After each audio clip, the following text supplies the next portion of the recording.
one whose questions wouldn't be answered until decades later. Then, after I'm done, I'm going to pass things over to Luke, the host of Redacted, for our second story in this episode, one whose dangerous ripple effects can still be felt today. Both of these stories are a fascinating dive into humanity's relationship with our environment.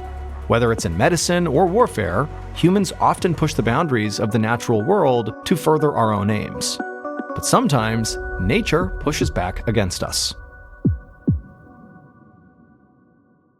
And now, here's our first story called Red Menace. On October 1st, 1950, Dr. Richard Wheat parked his car outside the Stanford University Hospital in San Francisco and walked towards the entrance. He lingered outside just for a moment and took a deep breath of the cool, foggy morning air. He readied himself and then headed inside. He weaved his way through the bustling, fluorescent hallways of the recovery ward. There were a few patients there he was eager to check on.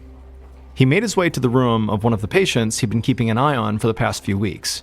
It was a 75-year-old pipefitter named Edward Nevin Sr. Edward had been in and out of the hospital for months, but still nobody could quite figure out what was wrong with him. However, finally, a few weeks earlier, he'd had a surgery on his prostate, and it seemed to make him feel a whole lot better. He'd been recovering well in the hospital, and so now he was just a few days away from finally going back home to his family. But when Dr. Wheat opened the door to Edward's room, he was stunned by what he saw.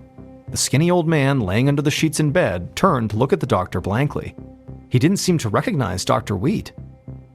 Just a few days earlier, Edward had been lively and chatty. Now he looked pale and feeble.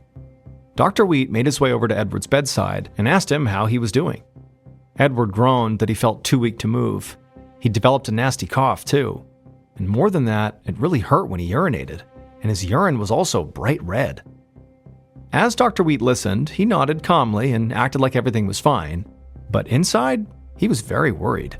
A little blood in the urine was not out of the ordinary for a patient suffering from a urinary tract infection, or UTI. But it should not be so much that the urine was completely red. And it wasn't even clear if Edward had a UTI at all. So it seemed like something else must be wrong with Edward. Dr. Wheat knew he would need to do a thorough exam on Edward to really get a sense of what was going on here. Clearly, his condition was deteriorating. The doctor pulled out his stethoscope and placed the diaphragm on Edward's chest and then carefully listened to his breathing. And what he heard was just very rough breathing every time the man inhaled and exhaled, like there was a backup of mucus. To the doctor, it sounded like Edward had pneumonia, which is a lung infection. Having pneumonia, in addition to whatever this infection was inside of Edward's urinary tract, was dangerous for someone in Edward's condition, potentially even deadly. Dr. Wheat moved his stethoscope to listen to Edward's heart, and what he heard was his heartbeat sounded muffled, which was obviously not a good sign. This meant that maybe Edward's infection, this mystery infection, had moved through his bloodstream into his heart already, which meant there really wasn't much the doctors could do to help him. But Dr. Wheat didn't want to worry his patient even further, so even though he had some pretty grim news, he didn't share it. Instead, he just promised Edward they would do everything they could to get him back on his feet. After that, Dr. Wheat walked out of the room with a lot on his mind. Antibiotics could help Edward's infection, but he needed to figure out what was causing the infection to know what to prescribe. If they wanted to cure Edward, they were going to have to act fast.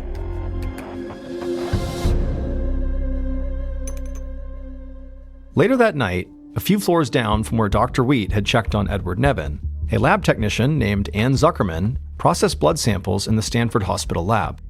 She had hoped to be home by this point, but Dr. Wheat had asked her to stay back and check a few more tests.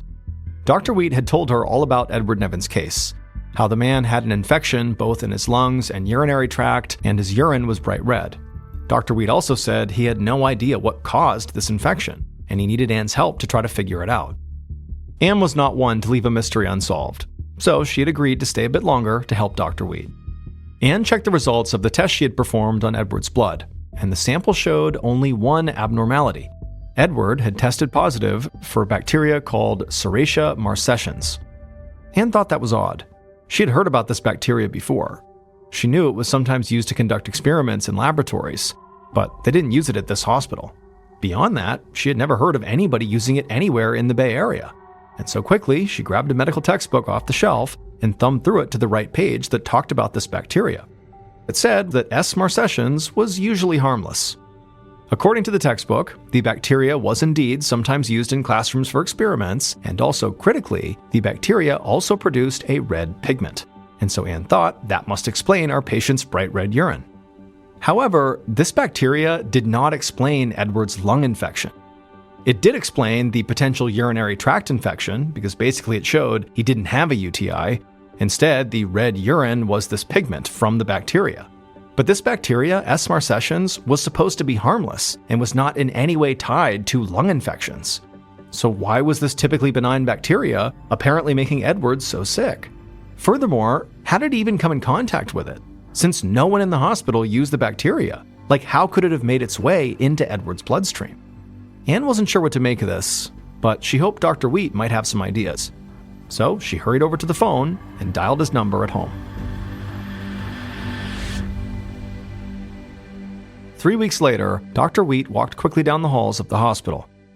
That morning, his patient, Edward Nevin Sr., had died. Dr. Wheat had done everything he could to try to help Edward fight this mystery infection that was attacking his body. He had prescribed what he thought was the correct regimen of antibiotics, but unfortunately, Edward was just too frail. The infection eventually made its way to his already weakened heart, and it killed him. Dr. Wheat was crushed that he had not been able to save Edward's life. But right now, he couldn't focus on that. Instead, he had to focus on the slew of other patients at this hospital who now also were showing all the same symptoms as Edward Nevin. They were showing the apparent urinary tract infection mixed with pneumonia-like symptoms and also the red urine. And also, of those new patients, of which there were 8 by this point, they all tested positive for S. marcescens. Dr. Wheat was baffled, as was everybody else. How was this supposedly harmless bacteria making his patients so sick? And where was it coming from? And they were getting new cases every day. And the weird thing was, this hospital was the only place that was dealing with this strange outbreak. The patients they were getting seemingly had nothing in common except that they all lived in San Francisco, and each of them had undergone a recent medical procedure at Stanford University Hospital prior to presenting with red urine. And so now, Dr. Wheat and Anne, the lab technician, were terrified that these infections were coming from somewhere inside the hospital. Dr. Wheat checked in on the youngest of the S. marcescens patients, a 29-year-old woman. Originally, she had been admitted to the hospital a week earlier for a knee operation.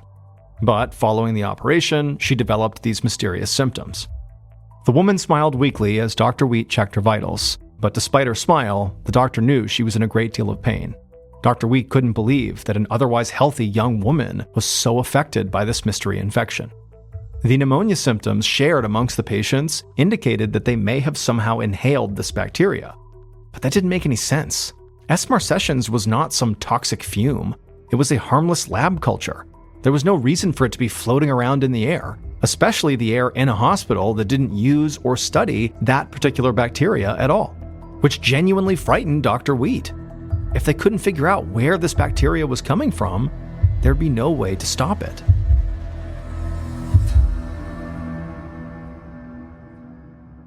Almost exactly a year later, in October of 1951, Dr. Wheat was in his office at the hospital, and he felt a strange mix of pride and anxiety as he flipped through a copy of the AMA Archives of Internal Medicine. Inside was a report that he had co-authored with Ann Zuckerman, the lab technician, about the S. marcescens outbreak. Dr. Wheat thought back to a year earlier. In total, they had had 11 people show up with this mystery illness. The 11 patients ranged in age from 29 years old to 78 years old. Despite the tragedy of Edward's death, Dr. Wheat and Anne took solace in the fact that no other patients died. They experienced painful, difficult symptoms, but everyone else infected with this bacteria eventually made a full recovery. To contain the outbreak, the hospital had cleaned its equipment and kept the S. marcescens patients totally isolated. Thankfully, they didn't have any more cases after that. Dr. Wheat actually suspected at the time that there may have been more San Francisco residents with this bacteria in their bloodstream. However, they just never got sick enough to actually need hospitalization. And so despite the outbreak coming to an end, Dr. Wheat still had 2 big questions that were left unanswered. How did S. marcescens cause these infections? And perhaps most puzzling of all, where did the S. marcescens come from? Dr. Wheat set the medical journal back down on his desk. He and Anne had written the article in this journal to bring these nagging questions out into the public. Now, with their article published, he hoped that somebody would reach out and help him solve this mystery. Unfortunately, though, nobody ever reached out.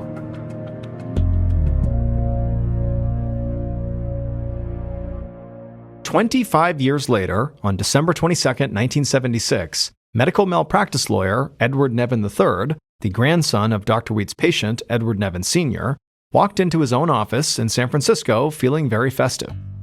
He was eager to finish up a few last cases before the Christmas holiday. Edward III had only just sat down when his phone rang. He figured it was one of his clients, so he picked up. The voice on the other end of the line introduced himself as Robert Bartlett. He was a reporter for the San Francisco Chronicle on the local stories beat. Edward was surprised by the call. He was just a small-time lawyer. What did a journalist want from him? Robert asked Edward if he had read the newspaper that day. Edward said no, he had not had time. Robert told him to pick up the paper and look on page 3. So Edward actually reached over and grabbed a nearby newspaper, opened it up, and he saw a shocking headline. And suddenly a terrible clarity settled over him.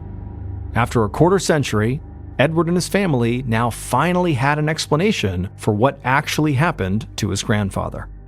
The headline on page 3 read, "Army Tested Biological War in San Francisco."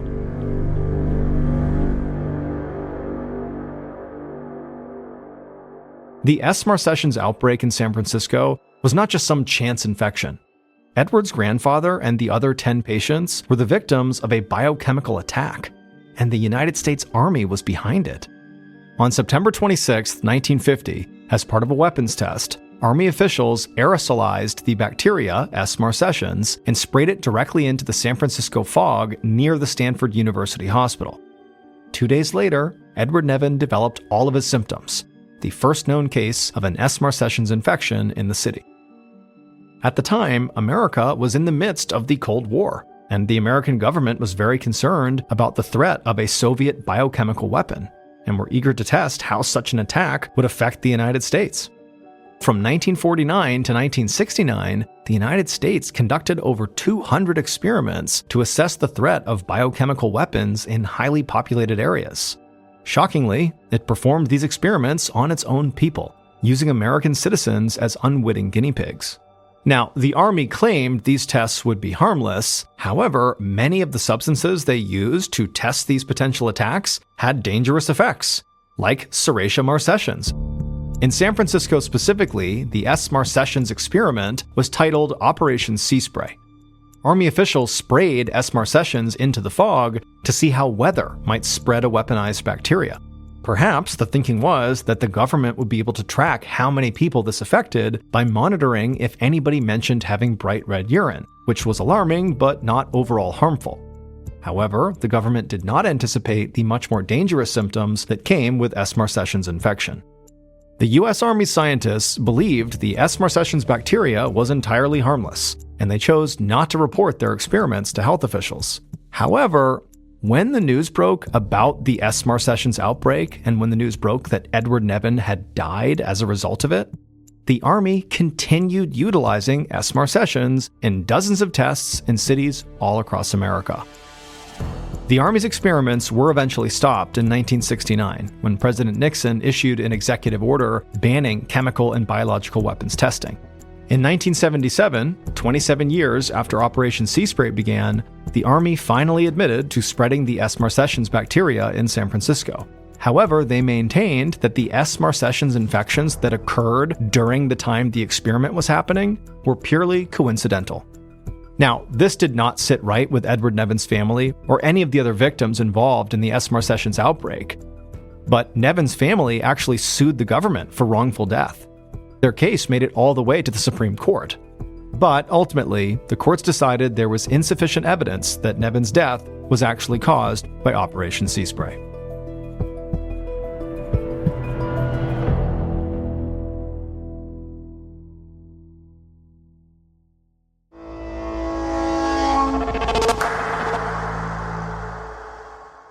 And now, here's our next story, Weather Warriors, for Redacted.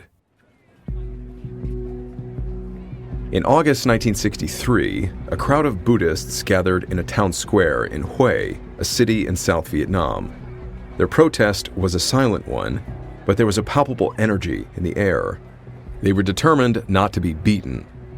Even though Buddhists comprise over 70% of South Vietnam's population, the president, Ngo Dinh Diem, had instituted a series of repressive policies against them. Months earlier, during a protest against a ban on Buddhist flags, 9 unarmed protesters were killed by the army. Since then, the Buddhists had carried out relentless, nonviolent gatherings. A number of monks had even set themselves on fire in protest of the president. From a 4th-floor balcony across the street, an American was keeping a close eye on the protest below. It didn't bother him that they had assembled, but as an agent of the CIA, he had orders to disband them.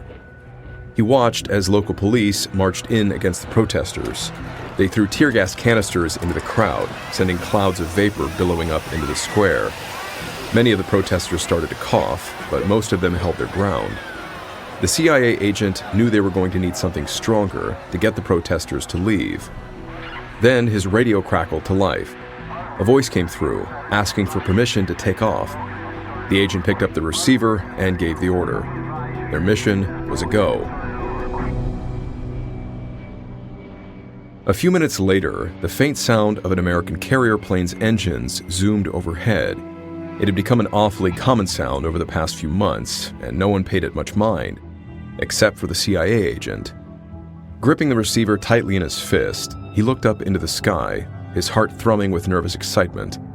The scientists who had briefed the agent on the mission assured him it was possible. Still, until he saw it with his own eyes, it felt more like fantasy than reality. The plane passed over the square, and moments later, the sky darkened. The protesters looked up as the first fat drops of rain fell on them. From there, the rain steadily grew heavier. Within a few minutes, it was pouring, and the crowd scattered.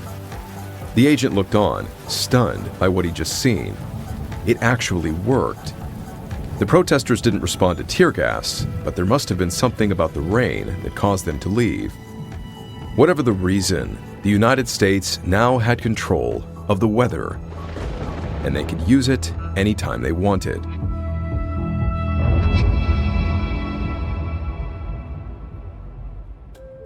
The United States government has a long history of attempting to harness weather for use in warfare. In 1871, Civil War General Edward Powers published a book speculating that large-scale battles had an impact on the climate. The following year, Congress gave him $10,000 to fire cannons into the sky in Texas, hoping they would cause rain. His experiments were unsuccessful, but the government never gave up its quest to control the elements. A century later, as the Cold War simmered through the 1960s and 70s, the United States military launched a new series of experimental operations. This story follows one of them. It was called Operation Popeye and was used during the Vietnam War. The U.S. Army experimented with a scientific technique called cloud seeding to increase rainfall in areas the North Vietnamese Army traveled. But the practice had unintended consequences for both humans and the environment. And when the operation was leaked to the public, the military was forced to reckon with the fallout.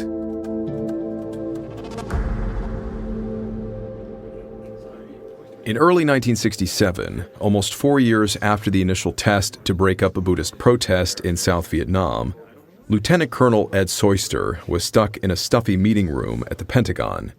The Joint Chiefs of Staff were arguing once again about how to stop the Viet Cong. They'd been at it for a while. Ed sat by and held his tongue, but it wasn't easy. As the operations officer of a battalion stationed in Vietnam, he was one of the few men in the room with on-the-ground experience during the war. As his superiors squabbled over different strategies, all Ed could think about were the potential lives lost. The men who would die because of their plans, many who never wanted to serve in the first place. Still, Ed was a good soldier. He wasn't going to speak out of turn or contradict his bosses. He would wait until they asked him for his perspective. One of the top advisors hammered home that the military needed to target the Viet Cong supply route, the Ho Chi Minh Trail. The trail was a network of jungle roads and tunnels that stretched 1,000 miles through Vietnam and dipped into Laos and Cambodia. It allowed the Viet Cong to move throughout the region almost undetected. The Joint Chiefs lamented that they had tried almost everything to stop the Viet Cong from using the trail. Deforestation, deploying Agent Orange from helicopters, even carpet bombing hadn't been effective. They were running out of options. There was only one thing they hadn't tried yet. The Ho Chi Minh Trail was only accessible for part of the year. During monsoon season, it became pure mud. The tunnels were flooded, and the bridges would get washed out. If they could stretch the rainy season a bit longer, it could increase their chances of crippling the Viet Cong. And it just so happened that the US military had discovered a way to do precisely that. The secretive program was known as Operation Popeye, and it employed a new method of weather control called cloud seeding, a means of increasing atmospheric density and creating rain. The military had already successfully tested it in South Vietnam, which meant cloud seeding was ready for use on the battlefield. Ed remained expressionless, but inside, his mind was reeling. As a scientist himself, he had only heard rumors about the practice, but didn't think it was actually feasible. After the Joint Chiefs agreed that cloud seeding was their best option, they needed to select someone dependable to execute the program, someone with a background in science, someone with on-the-ground experience in Vietnam. They slowly turned to Ed Soyster. He swallowed hard. He'd never been put in charge of anything like this. But he would never turn down such an important assignment, especially one that came directly from the most senior military leaders in the country. He saluted and accepted his mission. The weather in Vietnam was now under his command.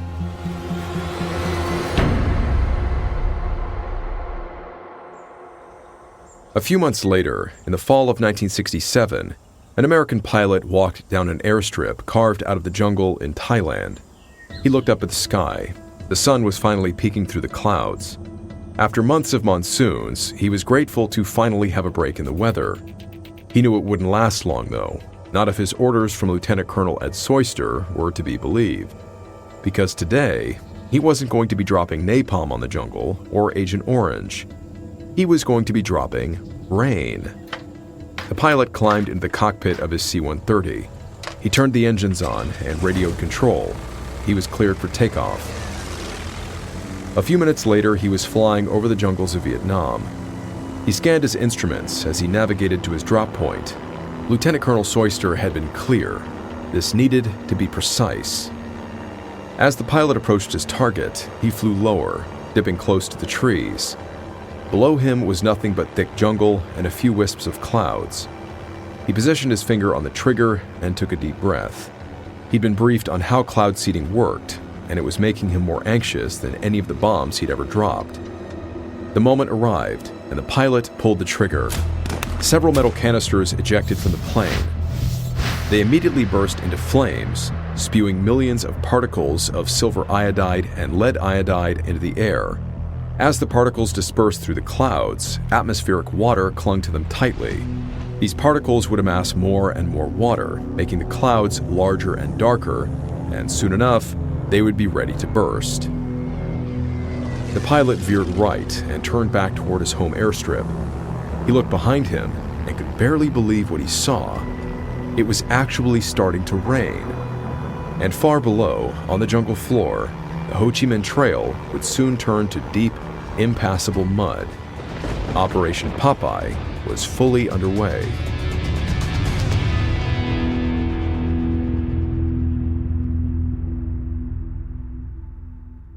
Four years later, on the morning of March 18, 1971, Dennis J. Doolin woke up with a headache. As the Deputy Assistant Secretary of Defense, Doolin had a lot on his plate. The war in Vietnam was now in its 7th year, with no signs of slowing down. Doolin's job was to help manage the flow of resources and troops to South Vietnam. But no matter how many bombs, weapons, or young men he sent over the Pacific, it didn't seem to be making a difference. He sat down at the kitchen table, trying to clear his head as he ate breakfast. It was one of the few moments each day he could take to relax. As his wife poured him a cup of coffee, Doolin opened up the Washington Post, and his Danish dropped out of his mouth. Jack Anderson had written a column about a secret U.S. Army program that controlled the weather. Anderson was a legendary reporter who had covered everything from the Chappaquiddick incident, where Senator Ted Kennedy accidentally killed one of his staffers, to the time President Nixon invited Elvis Presley to the White House. And now he had blown the lid off another bombshell story, Operation Popeye. Anderson reported that the program had been running for years with unintended side effects. The increased rainfall caused by the cloud seeding had washed away several villages in Laos. Doolin was steaming. He was high up in the Department of Defense, but he hadn't even known about this program.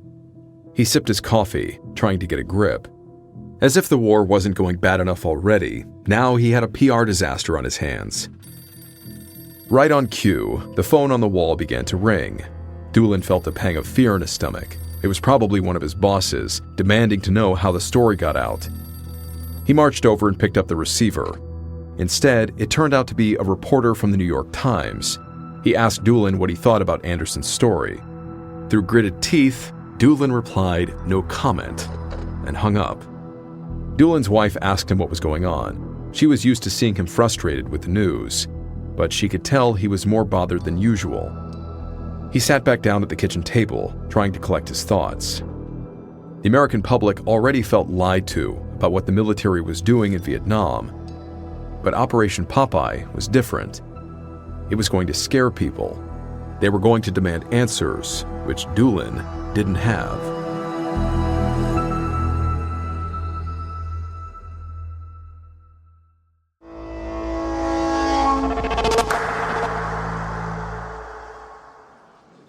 On March 20th, 1974, Rhode Island Senator Claiborne Pell leaned forward in his chair.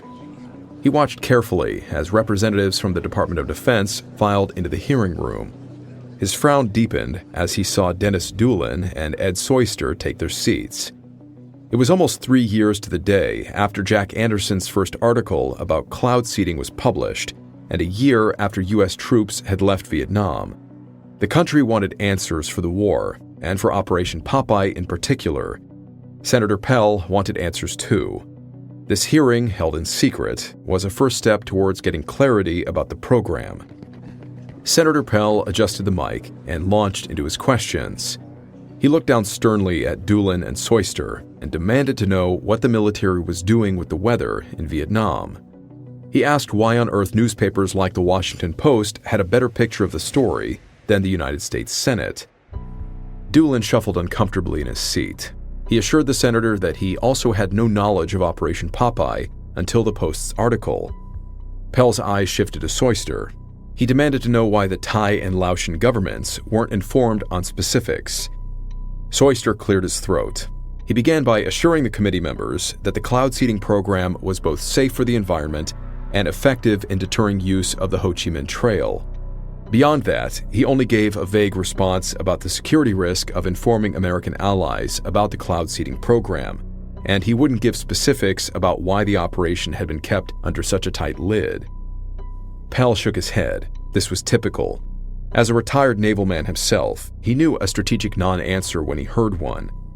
He leaned into his microphone to make himself clear. This was what scared him, not the cloud seeding, but the secrecy.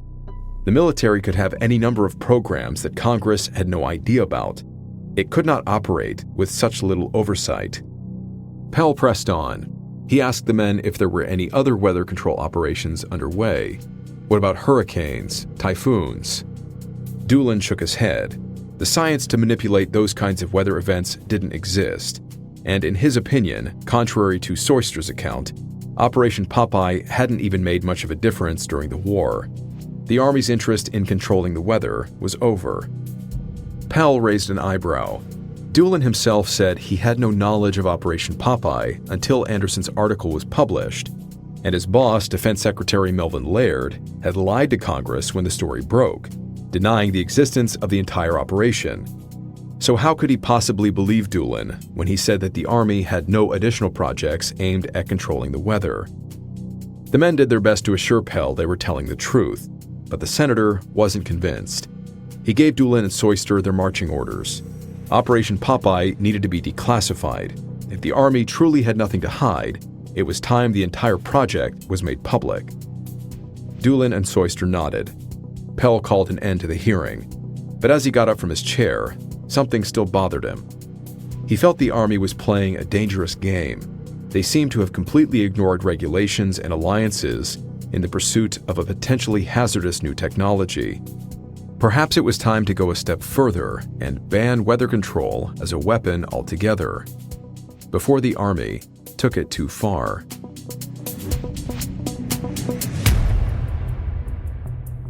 Operation Popeye was declassified 2 months after the secret Senate hearing.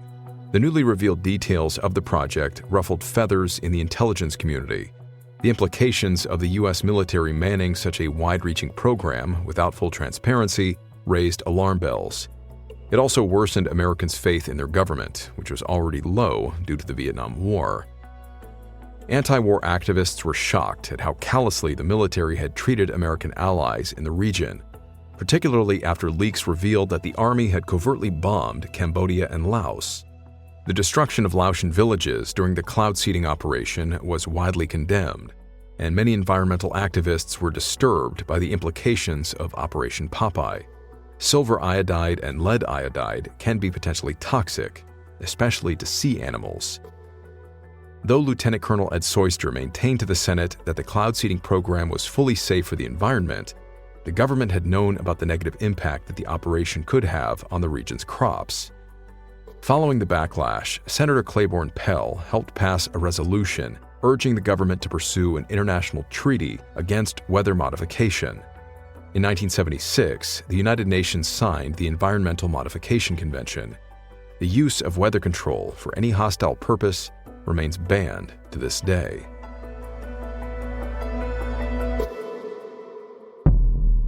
When the truth about Operation Popeye came to light, the country was already deeply shaken. The Vietnam War had been a failure. Watergate had shattered illusions of presidential integrity, and Richard Nixon had become the first U.S. president to resign in disgrace. Trust in government was in freefall, so when the public learned that the U.S. military had been trying to manipulate the weather as a tool of war, it fit neatly into the growing sense that those in charge were willing to do anything and tell the public nothing.